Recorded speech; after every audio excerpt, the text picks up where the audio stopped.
Welcome to Pop Culture Paradox, theories that nobody asked for. On today's episode, we review two movies about the Inquisitions, Flame in the Wind and Ken Russell's The Devil. Hi everybody, my name is Dwayne Walker, and I'm your host for this episode of Pop Culture Paradox. And on this program, we're going to look into two movies about the Inquisition. Now, I was originally going to call it two movies about the Spanish Inquisition, but The Devil does not take place in Spain. It takes place in France. And plus, the Inquisition was all over during the Middle Ages. It was a time when religion pretty much dominated, and there was a pretty unhealthy mixture of private enterprise, or the mercantile class, and religion, and the governing class, and they all kind of colluded together. And today we see that happening in the United States, and so for that reason I think it's very important that we get back into the Wayback Machine and see what the Inquisition was like in other countries back during the Middle Ages before we start having to deal with it in our own country. Now, let's start out with Flame in the Wind. Now, Flame in the Wind was produced by Bob Jones University's Unusual Films. And Bob Jones University, for those people who are not in the know about that, is a fundamentalist college located in South Carolina. And it was where Billy Graham initially went to Bob Jones College when it was in Cleveland, Tennessee. But he left because the standards there were just so difficult for him.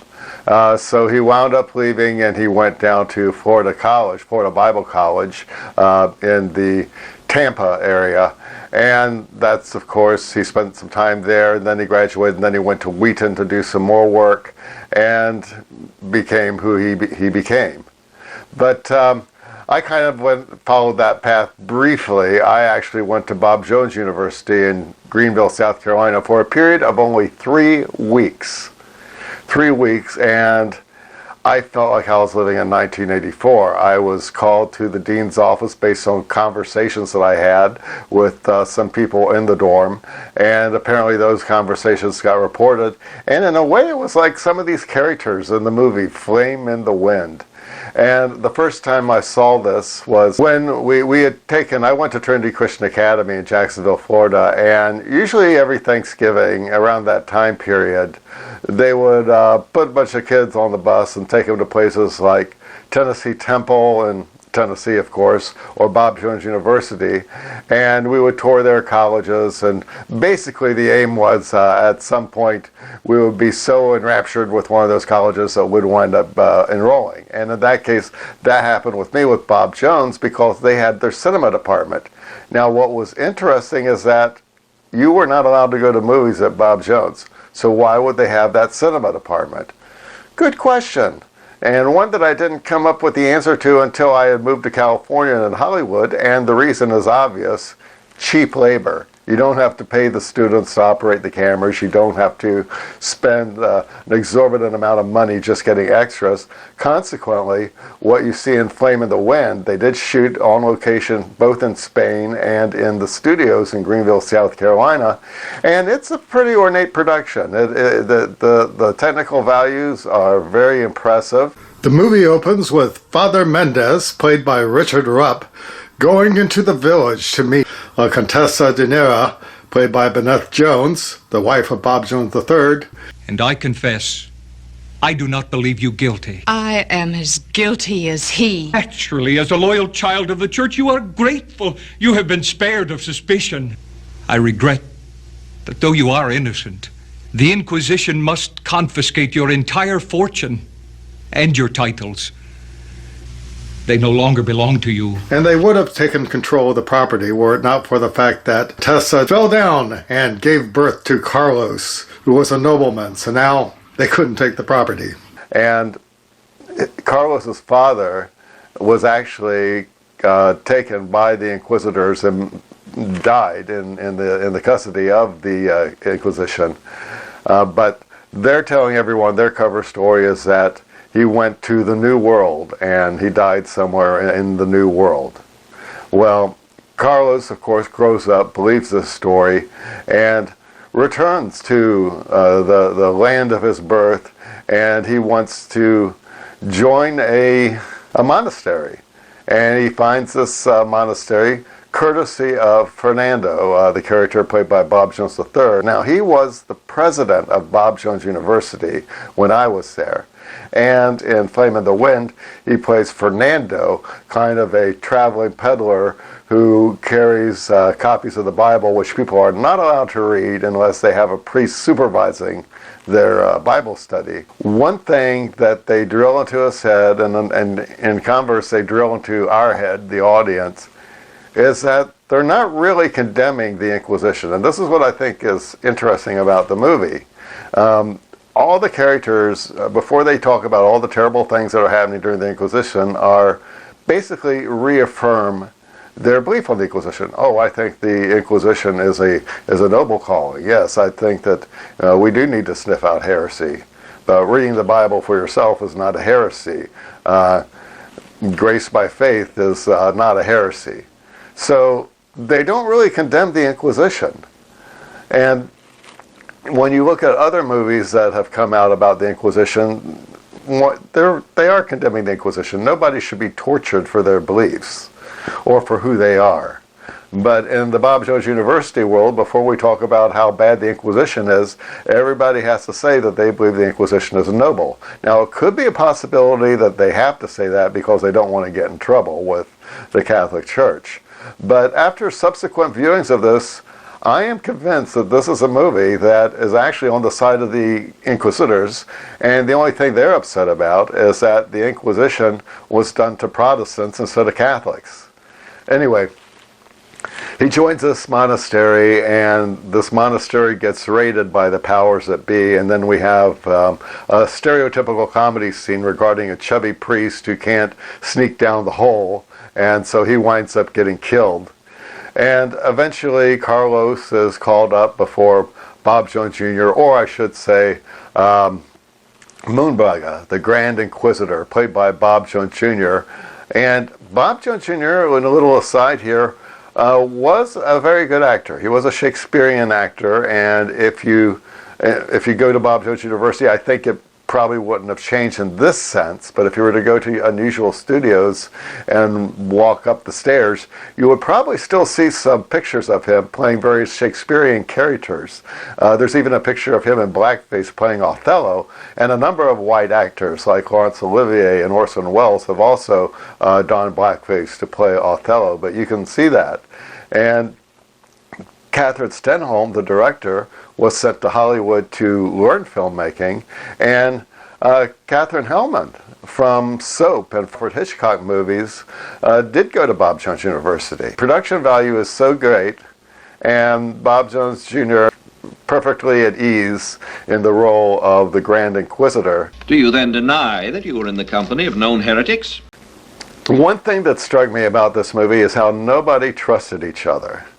You have Moonbraga talking to the various priests, and then he just notices all these things that are wrong with the priest, the messenger. Many an older priest would have hesitated to deliver a message like that to a lovely, young, expectant mother. I perform my duty to God. Oh, did you? And was it to God? No personal interest? Oh, certainly not. No revenge for unrequited love? Oh, no. It's a great typecasting to cast Bob Jones Jr. as a Grand Inquisitor, since that's what he was in the world of fundamentalism. When Billy Graham became a major player, especially with this New York crusade, Bob Jones Jr. criticized Billy Graham heavily because in the New York crusade he cooperated with Catholics. There would be other preachers along the way who might have either given money to Billy Graham or associated with Billy Graham, and then Bob Jones Jr. would turn on them. And basically the fundamentalist culture is very similar to cancel culture today. In fact, cancel culture began, in my estimation, with fundamentalist Christians. You know, I don't drink, smoke, or chew, or hang with those who do. And anyone who was affiliated with Billy Graham also got boycotted by Bob Jones. It's very interesting. I wonder where Bob Jones Jr. would stand regarding our current president, Donald Trump. And I can easily see him standing against Donald Trump, but not for any good reason. Because that was his thing. His thing was always to stand against the grain. Now, of course, Bob Jones Jr. died. Bob Jones III is no longer the president. So it's my understanding that Bob Jones University has gone whole hog for Trump, just like the rest of the country. So there's nothing really distinctive about Bob Jones University anymore. Anyway, previously, Carlos had betrayed Fray Cristobal. Is that the wretch? And then they all wind up burning in the auto da fe. There is yet a chance. Only utter one brief sentence. Repent, recant, beg God's forgiveness and the Church's mercy. I pray God that the torch that lights these fires may be a flame in the wind that will spread the light of the gospel throughout the world. And so it's at the auto da fe where Moonbraga decides to give a gift to Carlos and let him throw the first fire into the bonfire of the heretics. That muleteer is a hated enemy of the church. To you is granted the privilege of purifying her of this corruption. Light the flame. Of course, he can't bring himself to do that because these were his friends, and the next thing you know, he's taken and he's tortured and then eventually thrown into a prison cell with a strange old man who is trying to get in good with the Catholic Church again. He was imprisoned as a heretic, and so he's praying the rosary, and Carlos basically brings him back to his Reformationist self. 6 times a day, all these years, I've said my rosary to please them. May God forgive me. I've never prayed a real prayer in all that time. Where he eventually dies. And then Carlos learns from Mendez. You who have murdered your father's soul. My father? What do you mean? You've been alone with him all these weeks. And you don't know that is the body of Don Juan Alvarez de Santayana y Manaya. Your father. Impossible. My father died 20 years ago. No. He's been here for 20 years, here in this room. Because he let his father die in a state of heresy, Carlos will now be burned at the stake the next day. And he's looking forward to it. Tomorrow's fire sets me free to be with Christ.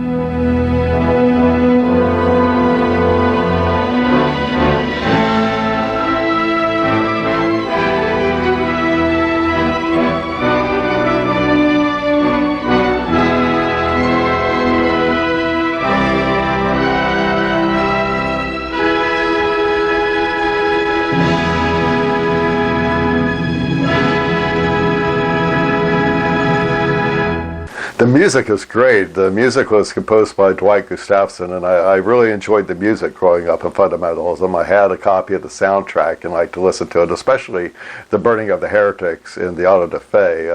Great soundtrack.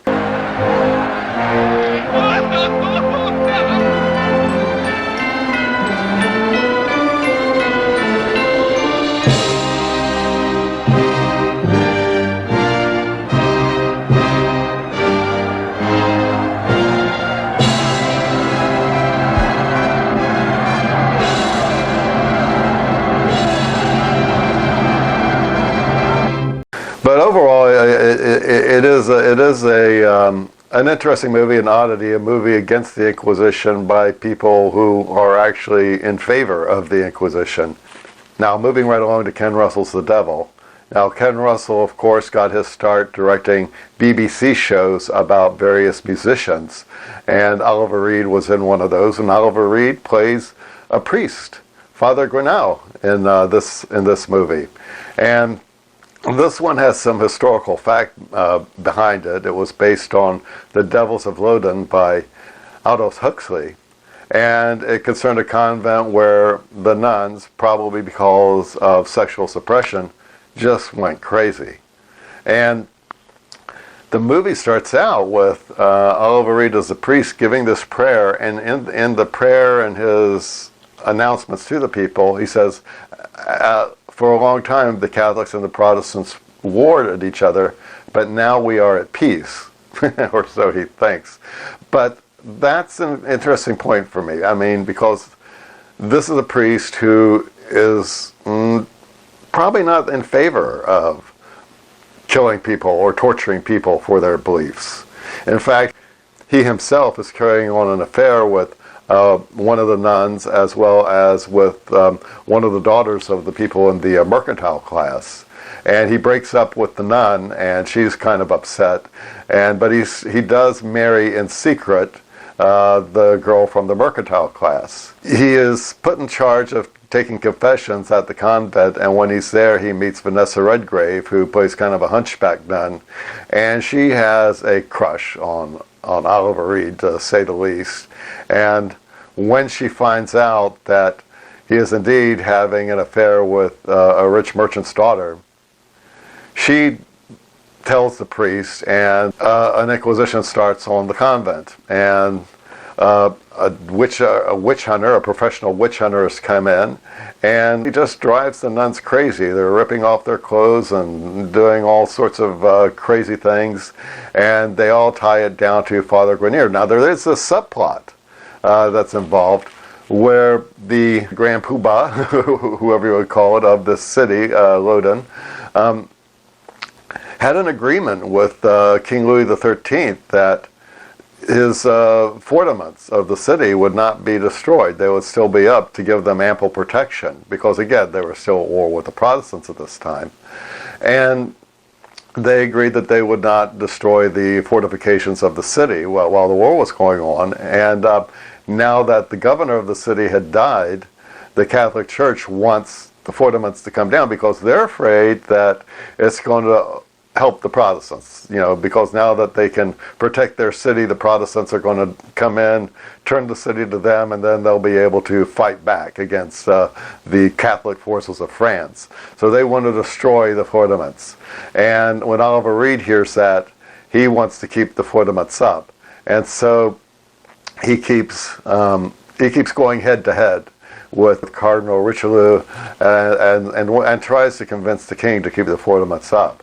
So now the Catholic Church has a good reason to have Father Grenier burned at the stake solely for property. Again, this is like Flame in the Wind. They want the property, they want the city, they want the fortiments to come down. So at the end of it, Oliver Reed makes it real easy for them because of all his affairs, and they wind up shaving his head, and they wind up torturing him, and eventually he winds up being burned at the stake. And the woman that he secretly married leaves the town to points unknown. And I do plan on reading, by the way, The Devils of Loudun by Aldous Huxley, because it does seem like a very intriguing time. But again, in this movie, the emphasis is on the fact that the Catholic Church did use the Inquisition, of course, to try not just to get a hold of lands, but to control people. And Ken Russell's view is that, of course, it's wrong. It's wrong to torture people. In comparing and contrasting Flame in the Wind and The Devils, I mean, there's almost very little to contrast, because Flame in the Wind is a movie really against the Catholics. It's not against the Inquisition. Whereas The Devils is against the Inquisition, is against witch hunting, and is against all those things. Now, there are other movies that are out there about the Spanish Inquisition.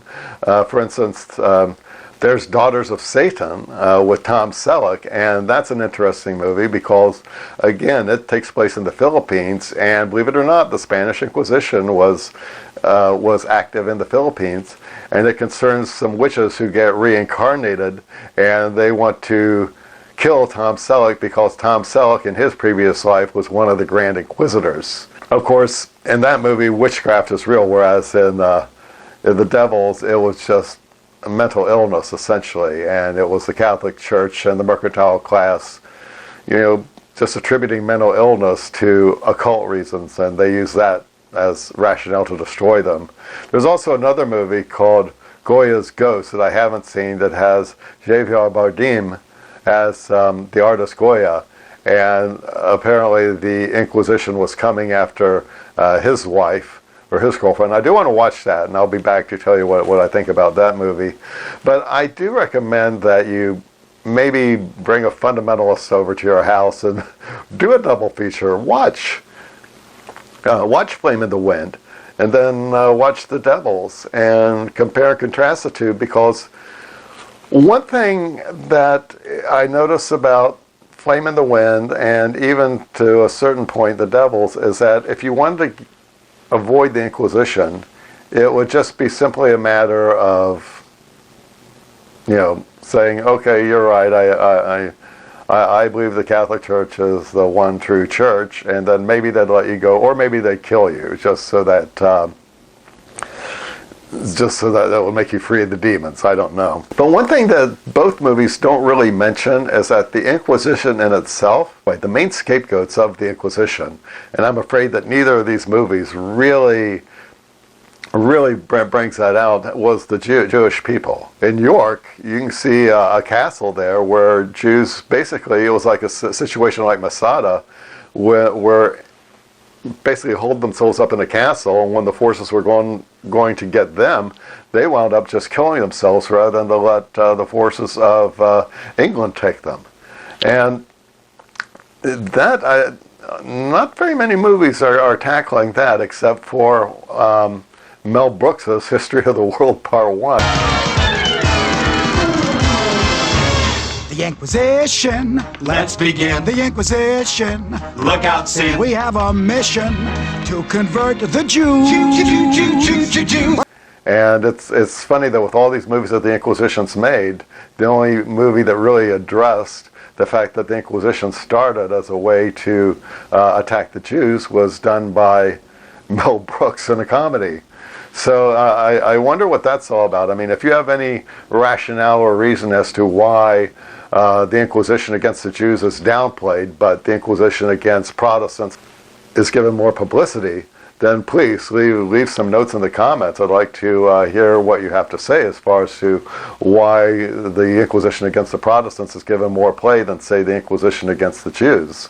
But I guess we got to thank Mel Brooks for at least bringing that to our attention. We've had our own Inquisition in the United States. In the movie Rosewood, there is what we would call really a Holocaust, but that probably kissing cousins to the word Inquisition, against black Americans. And there was a time where black Americans in many cities across the United States were basically hunted down for trumped up charges of everything from smiling at a white woman or thievery or whatever, and villages would be burned down.